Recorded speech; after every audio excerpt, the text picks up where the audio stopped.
नमस्कार, आर्यवत टाइम्स में आपका स्वागत है, जहां आप जानेंगे बिहार की 26 दिसंबर की 7 बजे तक की सभी ताजा बड़ी खबरों के बारे में। उससे पहले एक नजर सुर्खियों की ओर। बीजेपी सांसद विवेक ठाकुर ने बांग्लादेश को दे दिया अल्टीमेटम। खाद्य विभाग की बड़ी कार्रवाई, मिलावट मिलने पर होटल और जूस की दुकान सील। उपेंद्र कुशवाहा की पार्टी में बड़ी टूट की तैयारी, नितिन नवीन से मिले आरएलएम के ये 3 विधायक। खरमास के बाद मैदान में उतरेंगे निशांत कुमार। आरजेडी के दावे के बीच जेडीयू ने दिया बड़ा संकेत। भारत के विकास में अटल बिहारी वाजपेयी की नीतियों की भूमिका, सम्राट चौधरी ने दी श्रद्धांजलि। बढ़ते हैं खबरों की ओर विस्तार से। बीजेपी सांसद विवेक ठाकुर ने बांग्लादेश को दे दिया अल्टीमेटम। जी हां, बिहार के नवादा से बीजेपी के सांसद विवेक ठाकुर ने बांग्लादेश में हिंदू अल्पसंख्यकों पर हो रहे अत्याचारों को लेकर कड़ा रुख अपनाया है। उन्होंने कहा है कि भारत सरकार इस मुद्दे पर चुप नहीं बैठेगी, समय आने पर बांग्लादेश के खिलाफ सख्त निर्णय लिया जाएगा। बढ़ते हैं अगली खबर की ओर। खाद्य विभाग की बड़ी कार्रवाई, मिलावट मिलने पर होटल और जूस की दुकान सील। जी हां, खाद्य विभाग ने मिलावट के खिलाफ बड़ी कार्रवाई करते हुए पटना के कंकड़बाग और राजेंद्रपुर इलाके में एक होटल और एक जूस शेक दुकान को सील कर दिया है। जांच में पनीर, जूस और शेक में मिलावट पाए जाने से लोगों की सेहत को गंभीर खतरा सामने आया।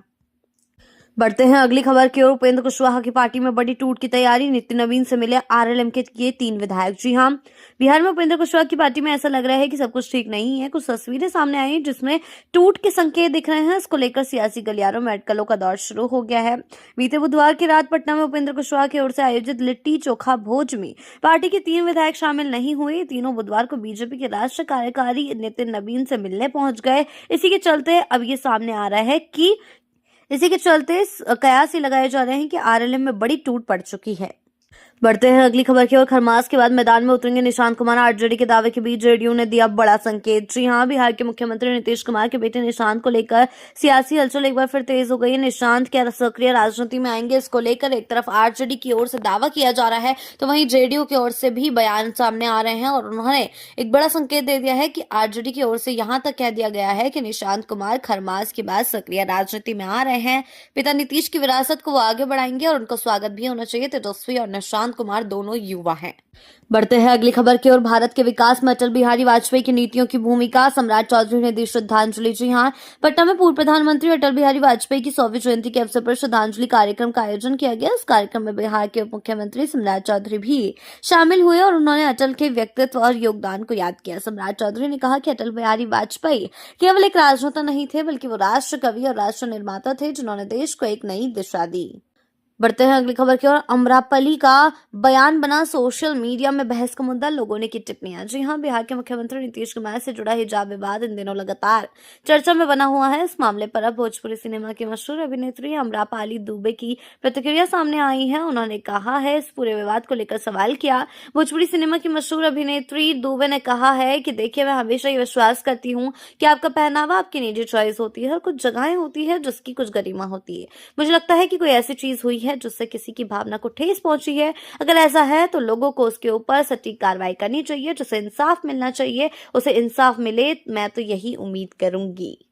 बढ़ते हैं अगली खबर की ओर। चिराग पासवान बंगाल और असम में लड़ेंगे विधानसभा चुनाव, राजेश वर्मा को बनाया प्रभारी। जी हां, आपको बता दें, केंद्रीय मंत्री चिराग पासवान की लोक जनशक्ति अब अन्य राज्यों में पैर पसारने जा रही है। चिराग की नजर आगामी पश्चिम बंगाल और असम के विधानसभा चुनावों पर है। चर्चा है कि एलजेपीआर दोनों ही राज्यों में कुछ सीटों पर अपने प्रत्याशी उतार सकती है। दोनों राज्यों में चिराग ने एलजेपीआर का प्रभारी भी नियुक्त कर दिया है।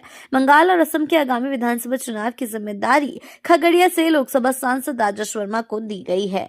बढ़ते हैं अगली खबर की ओर। राज्यसभा पर अड़े जीतनराम मांझी बोले, अमित शाह ने वादा किया था, बेटे संतोष सुमन को दी ये सलाह। जी हां, मोदी सरकार में एमएसएमई मंत्री जीतनराम मांझी ने एक राज्यसभा सीट की मांग को जायज ठहराया है। कहा है कि अमित शाह ने उनकी पार्टी से वादा किया था। मांझी ने कहा कि इसी वजह से बेटे संतोष सुमन को इसकी मांग के लिए सलाह दिया था। उन्होंने एक सांसद पर केंद्रीय कैबिनेट में मंत्री बनाने के लिए नरेंद्र मोदी का आभार जताया है।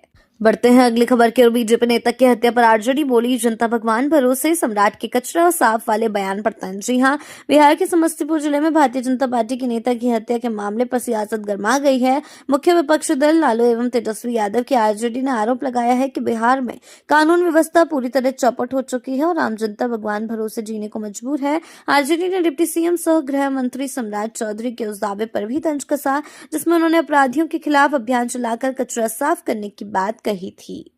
बढ़ते हैं अगली खबर की ओर। भाजपा नेता रूपक सैनी की हत्या, थानाध्यक्ष निलंबित और एसआईटी जांच तेज। जी हां, समस्तीपुर जिले के खानपुर थाना क्षेत्र के शादीपुर गांव में भाजपा बूथ अध्यक्ष रूपक सैनी की बुधवार देर शाम अंधाधुंध गोली मारकर हत्या कर दी गई। घटना के समय रूपक मंदिर के पास एक दुकान में बैठे थे, तभी 3-4 बदमाशों ने उन पर ताबड़तोड़ फायरिंग की और पैदल भाग गए, जिसके चलते अब माहौल गरमाया हुआ है। 3-4 की संख्या में बदमाश वहां पहुंचे, उन पर ताबड़तोड़ फायरिंग की गई। इस हमले के बाद पूरे इलाके में सनसनी फैल गई और लोगों की भीड़ घटनास्थल पर उमड़ पड़ी। गांव में तनाव की स्थिति पैदा हो गई है। बिहार की ऐसी ताजा बड़ी खबरों के लिए जुड़े रहें आर्यावर्त टाइम्स के साथ। साथ ही चैनल को सब्सक्राइब करना ना भूलें और हमारी फेसबुक और वेबसाइट के साथ भी जरूर जुड़ें। ऐसी ही अपडेट्स के लिए जुड़े रहें आर्यावर्त टाइम्स के साथ। साथ ही चैनल को सब्सक्राइब करना ना भूलें और हमारी फेसबुक और वेबसाइट के साथ भी जरूर जुड़ें।